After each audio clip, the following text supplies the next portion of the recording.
Newton के तीनों नियम कैसे काम करते हैं? आपने कभी सोचा न्यूटन के नियम आखिर अलग अलग जगहों पे अलग अलग क्रिया पे काम करता है?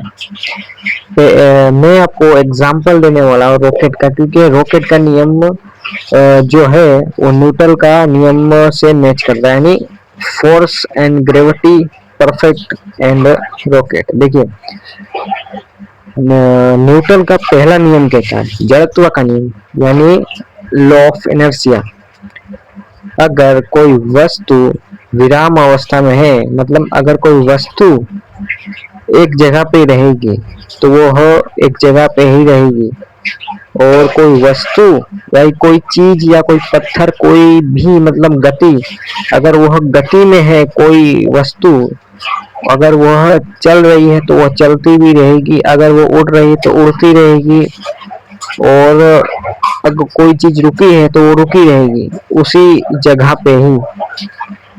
और जैसे कि अपना रॉकेट, रॉकेट अंतरिक्ष में यानी स्पेस में जब जाता है तो उसको सिर्फ एक फोर्स से ही वो ट्रेवल करता रहेगा रॉकेट, वो नहीं रुकेगा, क्योंकि स्पेस में ग्रेविटी नहीं होती, हवा नहीं होता, जिसके कारण उसे रोकने वाली कोई शक्ति ही नहीं, यानी कोई ग्रेविटी ऐसा कुछ काम ही नहीं करेगा जिससे ये गति का नियम उस पर लागू होता है।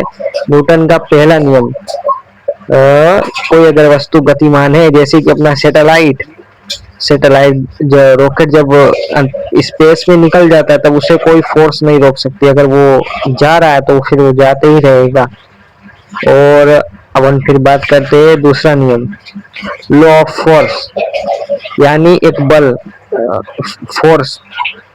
जैसे कि रॉकेट, रॉकेट उड़ता है, बट उसको उड़ाने के लिए उतनी ही शक्ति यानी उतना ही पावर चाहिए जितना वो गैस से निकलता है, मतलब जो थ्रस्ट है उसका, जो एग्जॉस्ट है, जितना भी उसकी जो फ्यूल जो होता है, फ्यूल निकलने की शक्ति नीचे से, वो उतना ही तेजी से निकलता है जितना वो रॉकेट का मास यानी वजन है, उतनी तेजी से वो फ्यूल निकलता है, इतनी तेजी से फ्यूल निकलता है तब जाके एक रॉकेट हवा में ट्रेवल करता है। रॉकेट इतनी तेजी से, उसका रॉकेट का वजन टनों में होता है, टनों में, वो फोर्स कितना लगाता होगा तो जाके रॉकेट एकदम तेजी से जाता है।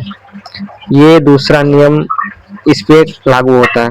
जैसे कि रॉकेट, लॉ ऑफ फोर्स, अगर कोई वस्तु को अगर हम धक्का बल दे तो हमको भी उतना अगर बल देना ही पड़ेगा।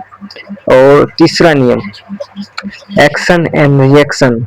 अभी रॉकेट रॉकेट रॉकेट जब रॉकेट का जो नोजल यानी क्रायोजेनिक इंजन जब फ्यूल एग्जॉस्ट बाहर फेंकती है तो रॉकेट को भी उतना ही बल मिलता है ऊपर उड़ने के लिए।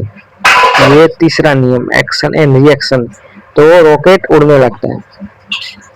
और अगर मैं इस वीडियो को पार्ट्स में कन्वर्ट करूं तो ही आपको समझ में आएगा, क्योंकि ये लंबी बन सकती है, शॉर्ट तो नहीं बन सकती, पर भी मैं इसको डिवाइड कर दूंगा आपको इजीली समझ में आए, क्योंकि न्यूटन के नियम थोड़ा अजीब है।